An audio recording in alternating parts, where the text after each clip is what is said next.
As students head back to class, we wanted to know how Iowa schools compare to schools across the country. KCCI's Amanda Rooker talked with historians and some education experts about how Iowa stacks up. Stacy, Steve, Iowa used to be one of the top states for education, but now several national rankings show Iowa is more like the middle of the pack.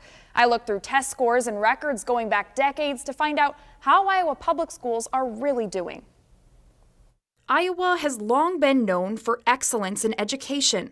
Historians say it's part of our state's past. The educational system in Iowa has always been something that Iowans have been proud of. And parents agree. I think we've always had a really proud tradition of education in Iowa. I think that it is something that we take pride in and something that we've taken pride in for a long time. That pride even made its way onto Iowa's state quarter, with the words Foundation in Education printed on every coin.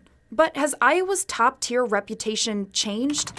If you go online and search Best States for Education, you'll find World Population Review ranks Iowa at number 13. Wallet Hub puts the Hawkeye State at number 19 for education compared to other states. And U.S. News & World Report, one of the most well-known organizations for school rankings, lists Iowa at number 24 when it comes to pre-K through 12th grade. Parents, especially going into school, are thinking about, are my kids in the right school? Are they going to get everything they need? Margaret Buckton with Iowa School Finance Information Services says the National Assessment of Education Progress, or the NAEP test, might play a key role in those rankings.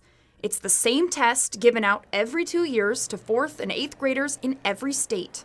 So in the 1990s, Iowa was ranked in the top 5 in just about every comparison of reading and math scores on the NAEP test. But the most recent data shows that by 2019, Iowa fell to the middle of the pack. But it's interesting, Iowa students are testing slightly better on their scores than they did in the 90s. It's not that our education system has gotten worse, it's that others have improved. And we're not statistically significantly different than about 15 states in that middle of the pack. She says Iowa can learn from states that have risen up in the ranks. Massachusetts added another 40 hours of instruction for low-income kids, and Florida added a program for reading achievement to improve teaching that was statewide. But she also says it's not always an apples-to-apples comparison. For example, she says Florida's school choice program allowed more students with disabilities to go to private schools, which don't take the NAEP test.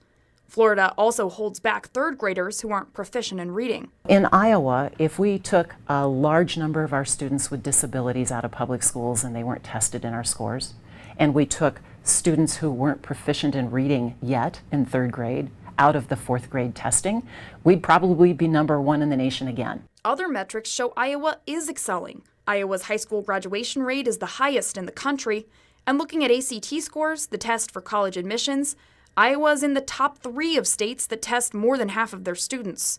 So when it comes to understanding how Iowa's public schools are doing, Buckton says it's tricky, but she encourages parents to look beyond the rankings. It's really complicated to answer, right? I think that people should take a step back, take a breath, and think about what opportunities are there for our kids, and how do we know that we're supporting those as a family, as a community, and as a state. Now, another thing to look at, Iowa is falling behind in how much we spend to educate each student. The National Center for Education Statistics shows that in the 1970s and the 1980s, Iowa spent more per student than the national average. But by 1990, Iowa was more than $450 below the national average. Today, that's gone up by almost 300%. We're now more than $1,200 below the national average. Stacy?